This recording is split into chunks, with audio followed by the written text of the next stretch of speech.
很多人都问我啊，Maggie 姐，你一天到底怎么安排的？怎么能兼顾买卖房、带团队、拍视频这么多事情？其实呢，我也是这几年慢慢提高自己的效率，形成自己的日程。今天呢，就带你一起体验一下我的一天，来看看年入100万的经纪人到底是怎么炼成的。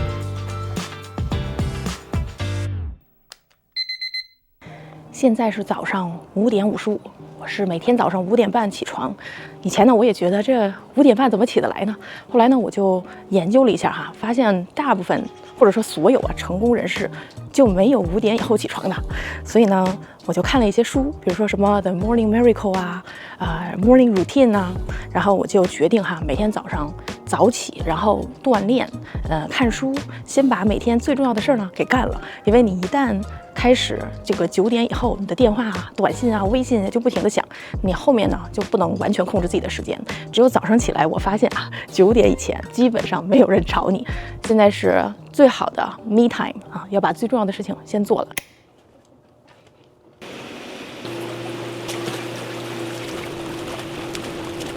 现在是7点28，然后我就开始准备化妆。一般化妆需要半个小时到40分钟，说话声音不能太大，我老公还在睡觉。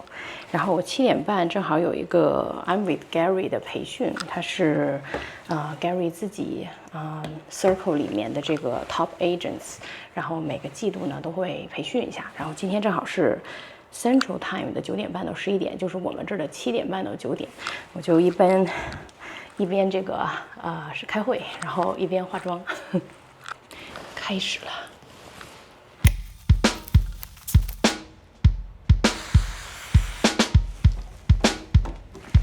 上去那个 laundry room 的时候，它有一个楼梯，那个没有固定很稳，在 inspection report 里面它是写 safety concern 这样。这个应该不影响 preview。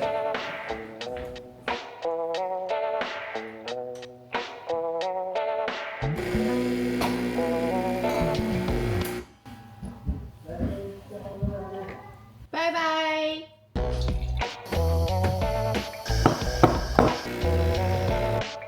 现在是9点45，然后我刚才终于把我儿子已经送走了，然后我闺女呢今天生病了，所以说就没有送她去华大上那个 camp。今天的早上时间稍微多了一些，然后很多人都问我就是哇 Maggie 你是时间管理大师吗？然后每天要做这么多事儿，然后你还有2个小孩还要照顾家人什么什么的。我觉得就是关键我自己的一点心得就是，我也跟我 team 的人这么说的。我一般用的方法呢就是叫 time blocking。其实我的一周是从周6晚上开始，因为周日我是休息，是吧？周6晚上我会看一下我整个下周的 schedule， 然后呢，像我助理呢就会把我们最重要的一些 schedule 先排在下周的这个日历上面。那有一些像周4我们要拍视频，一会儿我们就要去拍这个上市房子的视频啊，这些就是全部会 repeat， 对吧？就是它每周4都是这个时间我要做这个事儿。那另外呢，就是像一般的工作日的下午4点以后，就是我要和我的就是新的客户开会的时间。这个因为很多客户呢也只有下班以后才有时间，所以说我们就是为了配合客户的时间，所以我4点到7点一般都会留给跟新的客户开 Zoom meeting。然后呢，像周3，就比如说周3就是一个全天一个 one-on-one 就是每一个 team member 大概45分钟，那从早上9点到晚上6点半就全部都是这个 one-on-one 的这个会议。所以说像这些呢，就是已经最重要的东西我们就先 block 下来。那剩下的时间呢，再去安排一些其他的事件。那如果说我自己家人的事情，那也是非常重要的事儿，比如说要带我妈去检查呀，或者带她去做复健啊，或者我女儿有什么课啊，或者是一些 doctor appointment， 这些我也会先都放在 calendar 里面。然后呢，我的助理就会围绕我需要做的事情之外的时间去安排，这样就不会有什么冲突了。但其实呢，我觉得就是我自己总结起来心得就是说其实大家也知道事情就分4种嘛，是吧？紧急非重要，又紧急又重要，然后紧急不重要，对吧？然后不紧急不重要。那其实这4种事情呢，你要做的就是你要先安排好的是那些又重要又不紧急的事情，对不对？那你就可以按照自己的时间来把它安排。就像我这样，我把下周最重要的这些事情先 block 出来。那如果你安排的好，如果你去管理的非常得当呢，其实你应该尽量减少那些又紧急又不重要的事情，或者说你去 hire 别的人来帮你解决这些又紧急又不重要的事情。就 make sure 呢，我大部分时间都在做这些不紧急但是很重要的事儿，对吧？那如果真的出现了一些又紧急又重要的事情呢，那多少都是会出现的嘛。你作为这个 manager 也好，或者 team lead 也好，你又到处扑火，这个是很有可能的。那所以你还是要留一些 buffer 时间，每天都空出来一点点时间，能让你去做这个事情。所以说这个就是我对时间管理的一点心得。我就现在要看一下回一下邮件信息。10点钟的时候呢，有一个 seller 的 consultation 是 Monlick Terrace 的一个房子，然后11点的时候有一个 buyer 的 consultation，然后后面11点半呢，我还跟一个经纪约了一个电话，是要negotiate 一个 offer 啊，我们递了一个 offer 给他的 listing， 然后比较低，所以说就是要打电话跟他沟通一下。So yeah, that's the plan for the morning. Hello. Hey, well, thank you so much for arranging this meeting this morning. And then I called Jay yesterday briefly, so already know what's going on. So let's just get into it. OK, 现在是11点50，然后呢，我跟这个 agent 约的11点半到2点，给他打一个电话。然后这个 scenario 呢，就是我们其实给客户递了一个 offer， 是 Sammamish 的一个房子，然后他刚刚降价10万块钱啊 ，like literally like 2 days ago， 2天之前降价。然后我们觉得这个市场啊，然后包括我们又看了一下边上房子的状况，然后我们觉得就是185万哈，我们是100，就是它降到190嘛，我们觉得100到180到185万是比较合理的价格。所以我们就递了一个180万的offer， 估计他不会太开心。So let's see， 我现在打给他。Hey Justin, hey, how are you? Hey Maggie, I'm doing all right. How are you? I'm doing good. Yeah. So did you get our offer? Yeah, I did. I'm a little shocked that it came in. At that number. That's really. I mean, we just did a price reduction of $100,000, and you hit us again for another 100,000 below that. I don't know if that's something that I can make stick. My seller.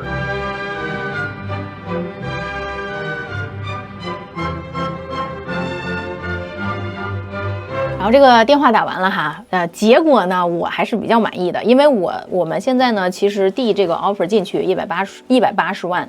我们肯定是有点空间的，对吧？然后一般我跟买家讲谈判的策略，就是说，第一呢，我们要了解一下卖家的他现在什么状况，他是已经搬走啦，然后还是说他还住在里面不着急卖，还是什么？就是我们先分析一下他的心理。然后呢，其实在就是给这个 Justin 打电话，并不是我第一次打，我在下 offer 之前已经打过了啊，我就看看他的一个风格呀，然后包括他对这个房子的这个价格的一个认知，是不是？然后呢，我再给我的买家一个非常 realistic 的 expectation， 就是说我觉得啊，这个房其实卖家多少钱能接受？那我自己分析这个房卖家能接受就是在185万左右。其实，那当然了，这个就是我和我的买家互相沟通，那我不会去跟卖家讲。所以说，第一呢，我们要知道就是卖家的心理状况。然后第二呢，就是看一下就是边上房子的卖价。所以像刚才我的电话里呢，也是特别说，我说哎，就是那个拐角那边有一个房185万卖的。我知道那个房没有更好的院子，也没有更好的装修，但是那就是小区里面卖的嘛，对不对？就是拿来跟他压价用的。但是呢，在跟我们的客户在谈的时候，那肯定要跟客户指出来那个房和这个房的区别各方面。所以说呢，就是当然了，我觉得在这个市场现在下行的状况下，这个185万也是很合理的一个价位。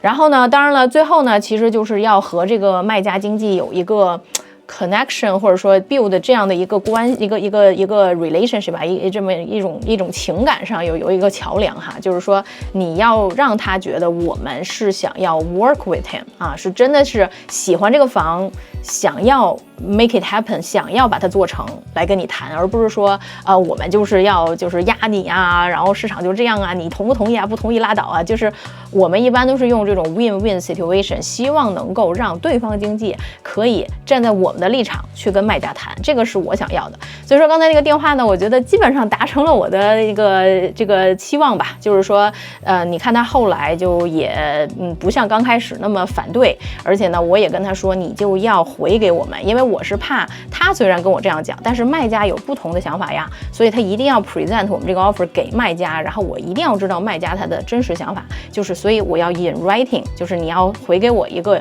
文字的一个回复，对吧 ？counter 我们的 offer， 这样呢，我觉得才是一个比较有效的谈判。然后现在呢是下午的1点45，刚才吃完饭到1点钟呢，我正好跟一个客户是在 Bellingham 看一套房，比较远，所以我跟他打了一个视频通话。刚刚是正好是到这个1点半左右，然后我就收到了一个算是突发事件吧，收到了一个经纪的电话，就是说呢我们其实是有一个 closing， 我下面的这个team member Thomas 他是代表买家。然后我就收到了他们买的这套房的这个 listing agent 给我打电话投诉他啊，说他这个好像给他造成了一些困扰，所以说我现在要打电话给 Thomas， 然后了解一下情况。Hello Thomas。Hello Maggie姐。Hello， 你们 walkthrough 做完了吗？我们 walkthrough 做完了，对。对，然后我们其实是有发现一些小问题啦，那就比如说像那个有些1楼、2楼的灯不亮，然后那个冷气机它那个暖气也比较慢，然后所以我们也不太确定是不是暖气跟冷气是同一个地方出来的，所以跟 seller 确认一下，对。OK， 对，是这样，我刚才收到那个 listing agent 给我电话。然后他说他很不开心啊，非常 upset 啊，说这个说你们这个Thomas 不停的给我发短信，然后这个一会儿发一条，然后问的都是一些非常naive 的问题，比如说这个冷气和暖气是不是从一个通风口出来啊？就是这样，就是他好像觉得自己，我估计是什么，就是他收到你的信息以后呢，他就去问卖家，然后卖家就被烦到了啊，所以说我就说你要是我的话啊，要平常我的话，我会给这个 listing agent 发一封 email， 就是你把这个所有的问题啊，你都列在 email 里面，然后你想 attach 什么照片啊，什么 video 就都 attach。在那个 email 上面，这样写的比较专业啊，然后人家也就是在同一个地方能够看到这所有的问题，他一个 forward 给自己的 seller 就可以，非常省心。对 ，OK， 好，对，因为我当下也比较急，所以就想说来帮我们的买方跟对方确认说，这冷气到底 work 不 work 啊？是，但理解。我们测试完以后是有 work， 就是稍微要等一下了。好，那我之后下次改进，我就把它列成 email， 然后一次 send， 这样也比较清楚。对，反正就是我觉得买家的一些如果他们有一些要求，你觉得也是比较不合理的，我觉得你可以去要求，就你可以去问嘛。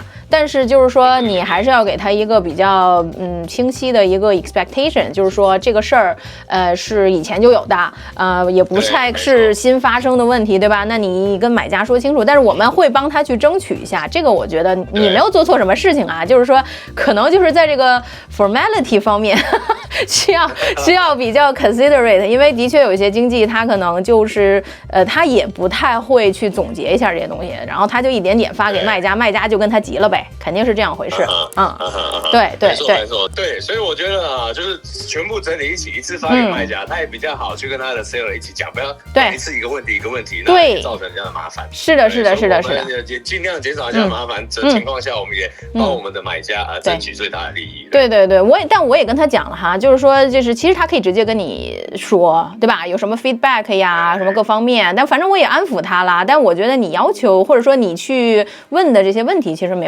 有什么可说的，我觉得都是应该帮买家问的，对 ，OK， 好，我之后改进，好，对，没问题，感谢 Thomas， 好 ，OK， 好啊，先这样，好 ，OK， 拜拜。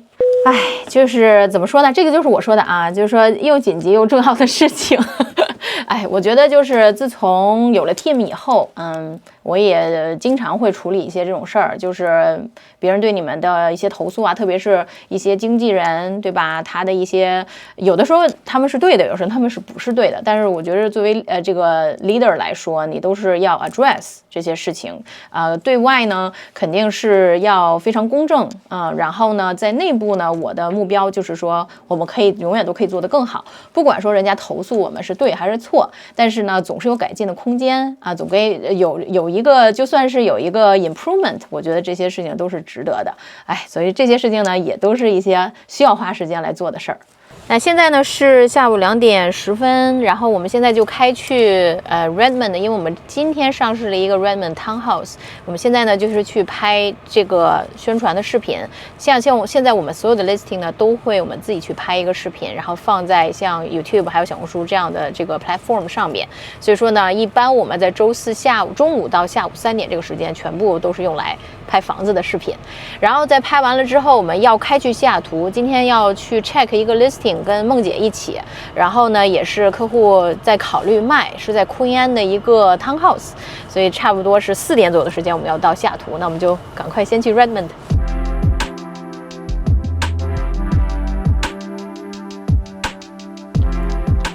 Hello OK 好，所以是这边这栋房应该是，所以说，一般我们拍视频之前都先到房子里面去看一圈，就是它的 staging 啊、cleaning 怎么样。所以我们现在先进去看一下。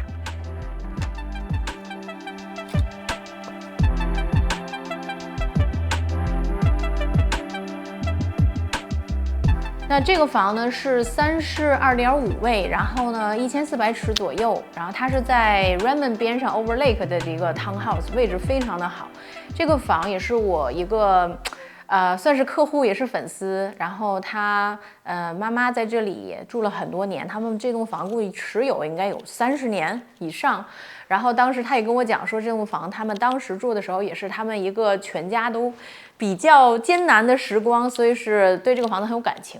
那我们上市之前呢，也是帮他做了一些方案，整个重新装修了，就是你所见的任何地板、墙面、卫生间、厨房、电器全部重新装修，然后还有灯具。所以说我们一般在拍摄视频之前呢，我作为 listing agent， 我要先看一下还有没有需要一些细节他们需要调整的。其次呢，就是我们要打开所有的灯，然后可能散一散味道，然后我们就可以开始拍摄。这里天窗弄得还是挺亮的。然后这个是另外一个卧室。Then coming 天窗，如果说有2，再来一遍。OK， 现在是下午4点，我们约的在昆安来看一个 listing。然后 ，Hello， 梦姐已经来了 ，Hello。你好。OK， 所以简单先说一下这个客户的情况来着。这个客户呢是咱们一个老客户介绍的，因为他想换一个其他类型的房产吧，对，然后呢想换个小一点的，然后要把这个房子就卖掉。这个房子呢，我刚才进去看了一下，状况还比较新的。然后他也是觉得咱们 team 呢就是曝光度比较高，现在市场比较酷档嘛，对，所以呢希望就是上市以后呢找一个特别信任的团队，就是说他跟我说，如果你们 team 要上市，卖的不好，那我就租出去了，我就不用再试了。如果你们 team 呢要是说建议我卖，我就卖；你要是说你们 team 觉得这个不适合卖，那我就租，因为非常相信咱们 team。但是别的他也问了一些，后来决定还是找咱们 team。然后所以今天他特意安排个时间，请你们过来看一看他的房子。行，我们主要是一般我们上 listing 之前都会先来看一下这个房子有哪些需要准备的，是吧？油漆啊，然后还有家具哪些可以留下，然后他私人物品怎么收拾。所以今天主要是来干这个。好的 ，OK，Let's go， 这边行。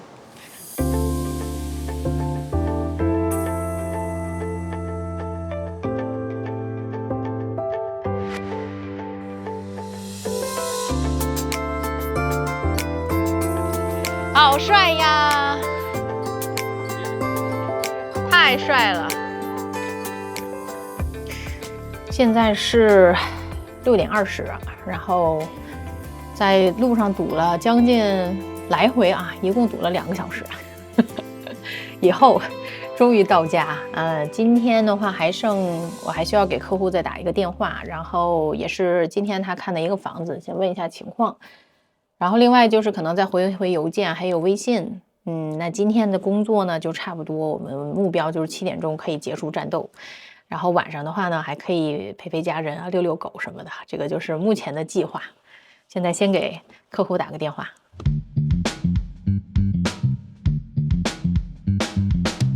现在是晚上8点，然后呢，我们吃完晚饭，基本上晚上就是如果还有时间的话，就出来遛个狗，遛个娃。小迪和菲菲都比较喜欢到那边有一个大概走路就15分钟的小公园，正好也可以遛一下狗。我们家这条狗已经14岁了，走不了太远，也不知道还能遛它有多长时间，所以能有时间我们就出来遛一下。包括今年夏天我们都不准备出门，就是因为已经高寿了，也不知道这个出门会不会有危险，所以就在家里陪着这条狗狗。但是西雅图的夏天真的是非常美好，然后每天晚上都9、10点钟才黑天，所以好像晚上的时间也很充裕。其实我2年前拍过一次《经纪人的一天》，那为什么今年想重新拍呢？就是我觉得2年其实发生了很多事儿，我的角色呢也发生了很大的变化。我记得2年前的时候呢，就是literally 哈，就是 solo agent 一个人，然后当时有助理嘛，好都不记得有没有助理。1年可能也就是30到50个 transaction 这样子的状态，也很忙啊。然后我记得当时拍这一天也是忙叨，跟客户见面呀、看房啊、拍视频啊。那这次呢，就感觉非常不一样了，就是一个是我好像第一早上培养了一个比较好的习惯啊，会早起锻炼。当然这个也是为了 partially 是为了 reverse 我的脂肪肝问题。第二呢，就是有了更多的角色哈，包括呢就是要带团队给团队的 team 给一些指点呐，然后一些 guidance 处理他们的一些事情。然后第三呢，有更多的 listing， 所以说每天都要花不少时间在不管是 follow up 这些现在市场上的 listing 上面的这些例子，还是说去看一些新的 listing， 感觉就是有非常多的变化。所以呢，我就跟团队说我要再拍一次经纪人的一天。那另外呢，就是我觉得还有一个让我还是很欣慰的变化，就是我感觉其实我现在时间更多了。之前拍经纪人的一天的时候，就是从早忙到晚，到晚上好像9、10点钟还在那儿工作，然后最后呢也是一直拍到了晚上10点，差不多那状态。这确实不是摆拍，确实就是很忙。那现在呢，基本上我就是跟助理说7点我就工作到7点6点以后就只有最多再放一个 appointment。那像一会儿8点半的确跟客户约了个电话但是呢也是客户比较没有时间，今天白天他有点急事儿，所以说我也不经常去安排在晚上这些事儿吧，也希望能给家人多点时间。那我觉得每一个人呢，就是去做这些事业也好，然后拥有这些你的事业上的这些角色也好，其实都是为了拥有一个更美好的人生，然后呢，也希望能够给家人创造更好的生活，有更多的自己的时间可以陪伴家人，这个才是终极目标。所以我觉得呢，今年算是很有改善，因为现在有了 team 有了很多的非常非常能干的 team member 帮我分担了很多事情，所以呢，我觉得这一点是最让我欣慰的。